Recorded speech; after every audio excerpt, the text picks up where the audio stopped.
So kasama rin natin ngayon si Ma'am Rema Lucero, isa ring lady farmer mula sa Baklig, Cabugao.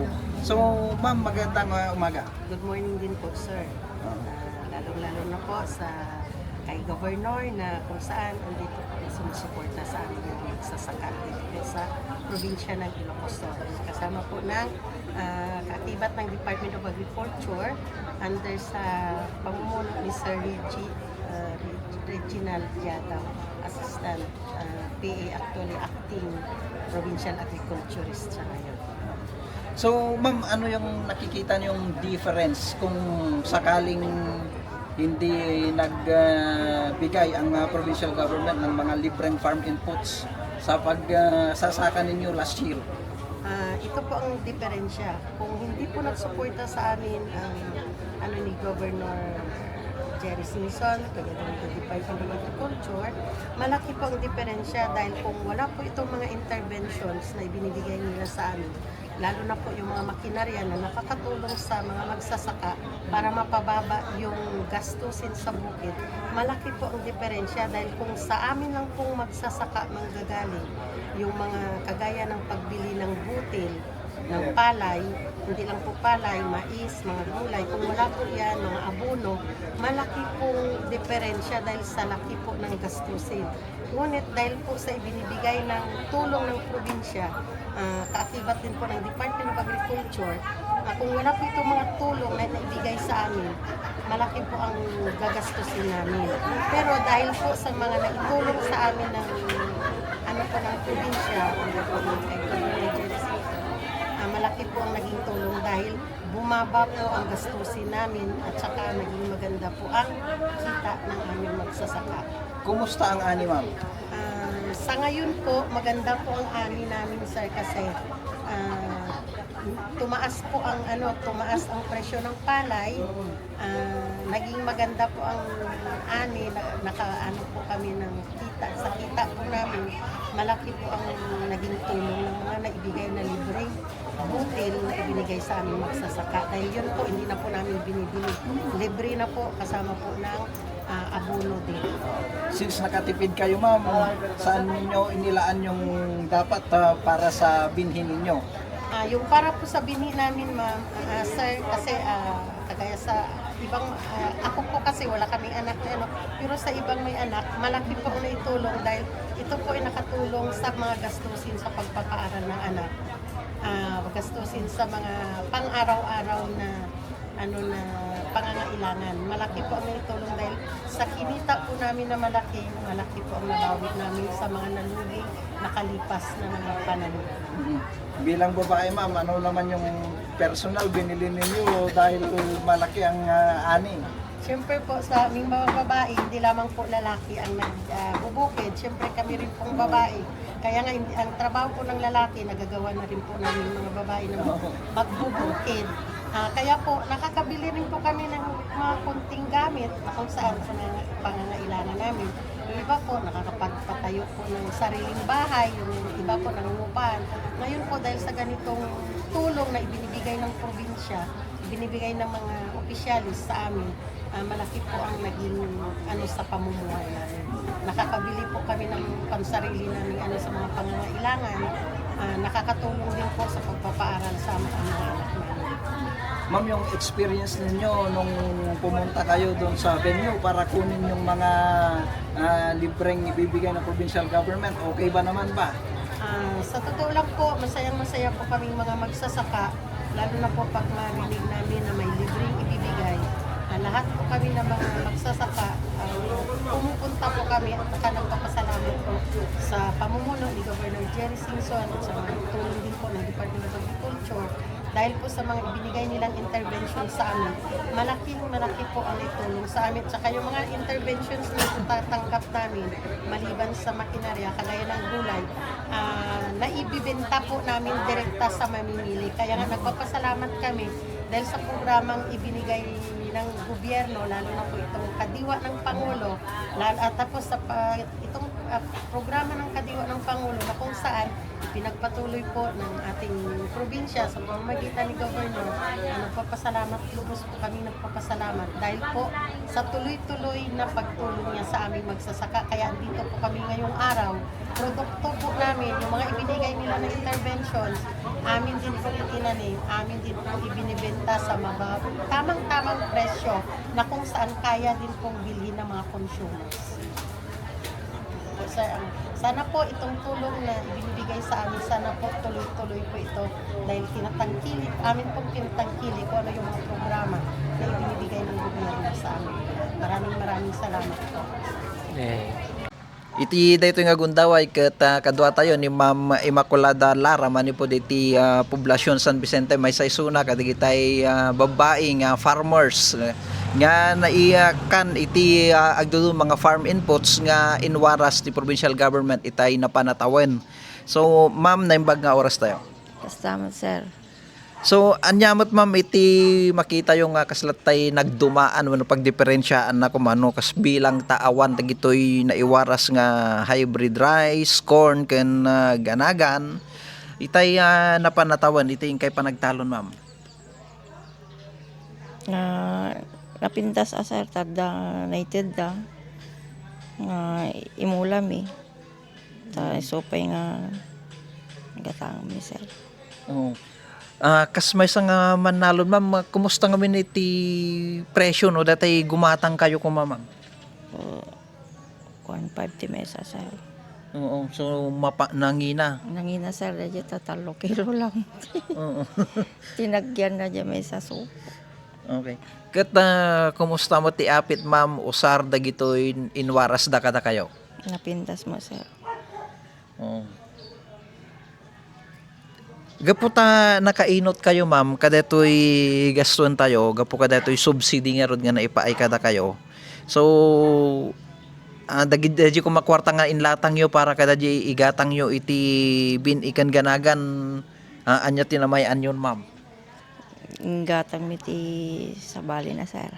Oo. Danto manan gatang minto man ti sa bali kasi. Oo. Personally ma'am, kas may isang babae kat syempre hindi nakaapit kayo, damo dagitay ginatangyo para itibukod yung abagi. Damo sir. Oo. Gatang mo ti ko na. Pag-serve ti kuan balayan sir. So anya ti may masauyo mo ma'am kadto nga proyekto ti provincial government nga panagiwaras iti libre nga ganagan. Rubbon ka di nga itultuloy da ma'am. Itultuloy da sir tapno ada dun to man ti makuami nga manalo nan.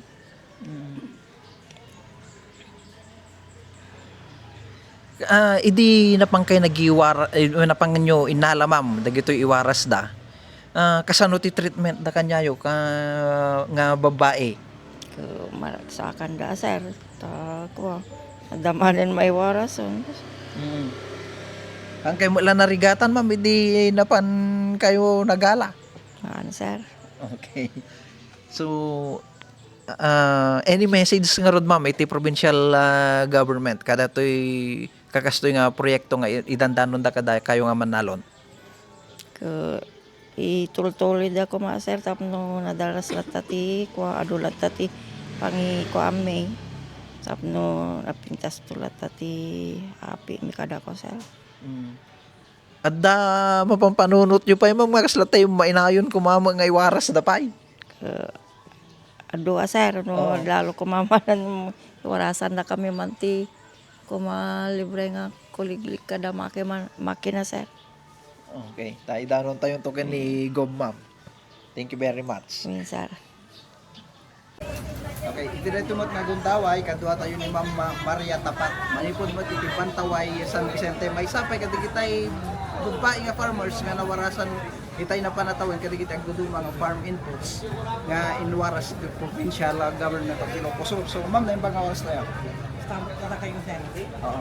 So, ma'am, anya iti makita yung nagdiferensyaan na ma'am no kumata kas pangarigan awan tinwara sa provincial government nga nagdudong mga farm inputs ken itay na panatawan. At agad nagdiferensyaan na kuma iti panagtalon nga ma'am.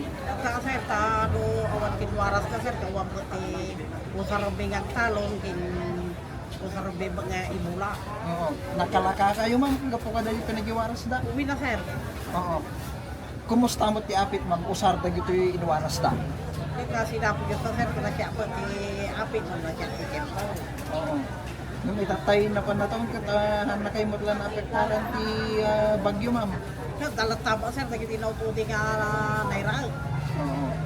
So, gaputa nakainot kayo nga rod gapo ka dito panagiwan sa provincial government. Kat anya tinang ipaayan yung lagi inran tayo nga para kumakadagi gatang yung PNA. Ito, inranta, sir, nga pagpuna man ti tumaro no nga panagmula ko. Oo. So, kas personal mo, kasi siyempre may isa kayo na babae, iti nakaapit kayo, taganan siya yung anya mo, ginatan mo nga personally para iti magbagi mo map. Po, sir, naman ginatag ko, sir, ato dati siya, mesa lang nga balo, sir, ato tiyak po, kaparamana. So, pay ko ti pamilya. Okay. So, anya mo ti makunayo ma'am, kada giti pakastoy nga proyekto di provincial government nga pinagiwaro sa iti ang mga inputs diti panagtalon. Lagi kapita, sir, ato ti kuha, may tinta ng pagsayatan, ang problema nga nun, sir, pakuligligan, kada, sir. Mm-hmm. How about, syempre, babae, lalaki, hindi mapangkayagi, mapangkay umawat, mga tayo kuma, iti, nagito yung farm inputs. Kumusta mo't ma'am, iti experience yung bayat ting kay panangawat ka rin nga project? Napitas lang ta, sir, mesa ang mga imawa, naraksakan ang mga imawa. Oo. Nakabulan na rigatan ma'am. Sir. Iti dito mat nga gundaway kat kadwa tayo mat ni Ma'am Apple Fronda, agricultural technologist tapo iti iling San Vicente kat ma'am since kadkadwada kayo mat nga mapan idi nagiwaras kada gito yung farm inputs kat i-describe yung mamat kasano da di environment iti bayat ti panagiwaras ma'am. Ti mai-describe ko, sir, kasi no adati ited ti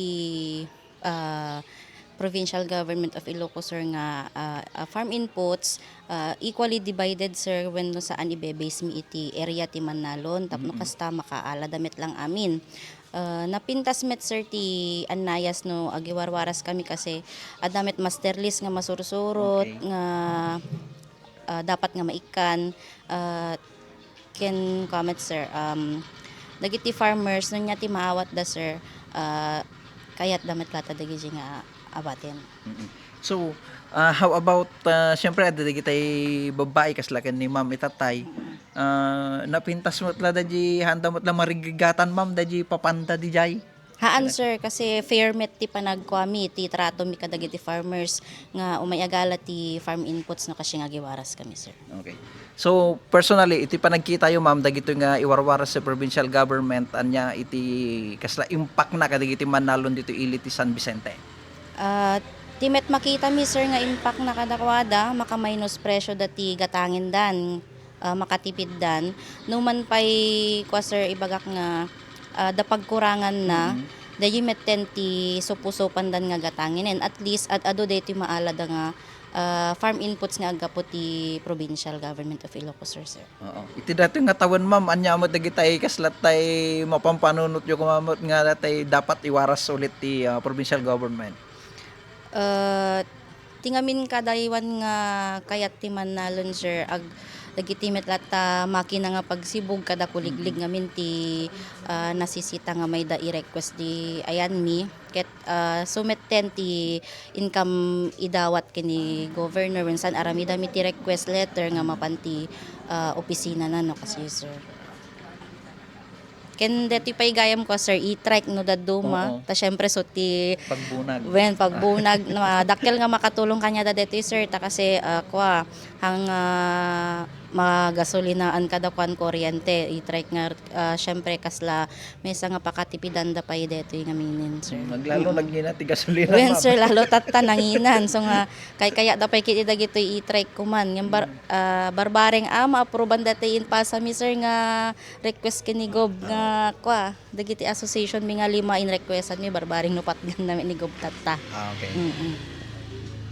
Kadwa tayo ni Sir Joseph Tadeo, agriculturist to iti OPAG. Gagawin ko yung kakapsada. Kata kaumanuman tayo matitata, may panggap ka dito panagiwaras da iti nadumado mga farm inputs iti Manalon dito yung probinsya ng Ilocos. Sir, base iti insayang kat yung monitoring and evaluation kanagiti proyekto panagiwaras iti hybrid rice, kanagiti ganagan, anya ti makita yung nagbalin nga benepisyo na kanagiti Manalon iti probinsya. Sir, number 1 dito sir, si Maya at Anita sir, siyempre, ito ipapakita yung nagkatapatan na tikalidad mit sir, with crisis, tatay, ni mga tumat sir, iti apit tapkil nga benepisyo katapatan sir, dito kasi na ibawas di regular kung mga gastos sa dito ng klaro na kasi siyempre, ang inamit na dito sir na ipapakita katapatan, so libre, ipapakita yung katapatan. So ito pa nagpasyaryo kadigiti Manalon. Siyempre kang runaan na kadigiti babae tagdudo mga pasyente probinsya anya di dagiti naala yung nga feedback manipod katapada sa.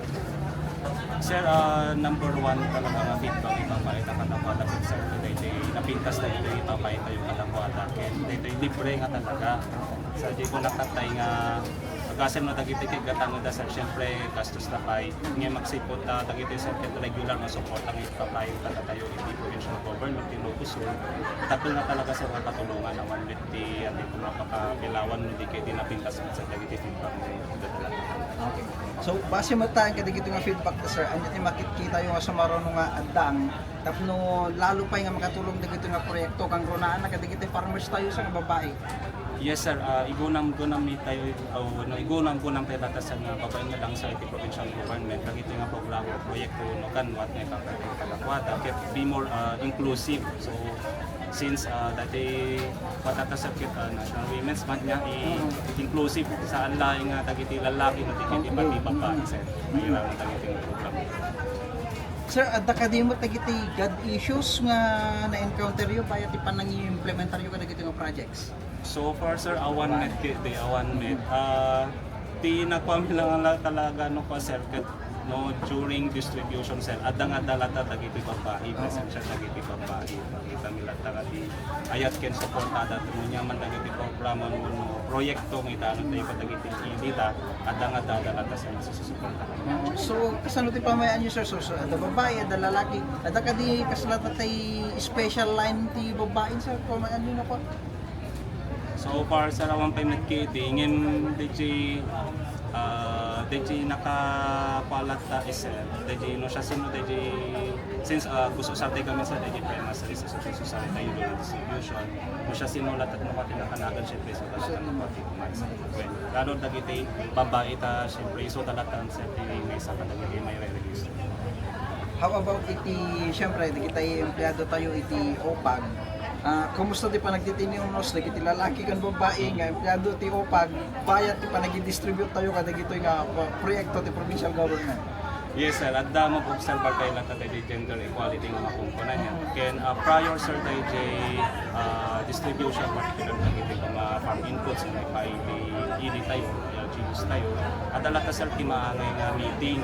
So syempre daluan tayo iti provincial agriculturist tayo along with the division chiefs tayo. Division chief ito pag tapos iti kasta sakbay sir nga mapang kami ni ili particularly dagiti distribution activities tayo napintas sir ti anayas dagiti nga programa. Ken of course after man lang sir dagiti nga programa to adang man lang sir timaangay nga post meeting tapos iti kasta makita mi sir niya dagiti access nga nakikita mi sir during the distribution. At tumaulit ka din sumarunon. Yes sir, yes sir. Okay. Sir Maudi, adda datoy tinarget tayo ngamin according kani ako agriculturist Reggie nga 5 metric tons per hectare kumada di target nga apit nga napanlaing nga 4.8 iti average yield kapo kadi kita naduma-duma nga factor anya dagi yung factor nga tayo sir. Yes sir, na identify ni nga factors na talaga na naka apektar dito yung bimabaan ako lang tayo, dati yung tayo kay TJ dati nagraira nga sakit iti kapagayan. Actually saan lang yung dito probinsya dito yung luto sa entire dito yung Pilipinas pag dito yung Pilipinas National. Dito yung makumpuna nga rice yellowing syndrome. Halos ka-observe lang ano pa didiscover lang nga dito yung ating maubod nga sakit kapon dito insect pest na kumpuna tayo dito ang pantapos. So dato may sa talaga ito yung factor nga naka-apekta ng bimabaan ta dito lalo kung dagito sa lang mat ati provincial government ng dagitin tayo no dito dia dami dagiti sa bali nga ahensya hindi kiti pati dati bakit naapektaran mit so ti makagapo talaga dito sakit gamin dito sir kabaruanan mit nga sakit nga na-identify tayo ato dagiti naapektaran so nga dito observer mi at ati bimabaan na talaga dito tayo. May sapay sir dito gagangay met sir nga dagito adala tayo sumampay nga dito kila kasi di bagyo isumot sir may sa meta adomet sir iti nag-submit iti damage report nga iti kada tayo so dahil mo sir pin-submit tayo iti region sa tayo. So at damot na dati isla tayo mabalinton nga pang nagas tayo sir tapos naman ito mamaulit tayo kasi hindi nga tanga sakitan sir. At dan sir, at matagiti na identify mo na interventions, may data. Regular mo lahat sir niya, na makaipaay tayo dagiti dekalidad no hybrid rice seeds na dagiti kinan andor mas resistant pan variety sir nga manglaban mit sir dagiti na sakit na tumanan dagiti masakbayan. Basta pa sa regular mo lahat sir dagiti programa tayo dagiti may paay nga pesticides ya, mamang control may sa mamang control dagiti panagaira ng dagiti basta pa mapapigsalat na sir kung continuous lang sir monitoring tayo lalo kung dito ay kataltalunan kung masapol na sir ititulong tayo si datan nila kasi tumulong sa Pilipinas. Okay, so lastly sir, dating mensahe tayo kada iti manalo ni di probinsya ni Lungsod. Iti mensahe sa apo lalo kung dito ay atin tayo apo nga manalon iti probinsya tayo iti Ilocosur muna-una yamanen mi apo iti tuloy nga ayat suporta yu apo iti provincial government yan yaman nga programa ganwat no proyekto akong ipapaita kada kayo ket sapay la ko maapo ta dagitay uno nyaman nga mapartuat tayo apo nga programa uno proyekto ket ada kay lata ako nga susuporta ken kastamet apo nga daytoy mukuntib yang when in behalf mo apo iti provincial agriculture office sidadaan kami malata apo magserti kada kayo 24/7. So amin man dagitoy apo awan kayo nga no awang kayo apo nga mangsul suportar dagito nga programa ng proyekto awang kami matapo nga mangiganwat apo dagito ta siyempre amin dagitoy apo ket para amin apo iti pagsayatan.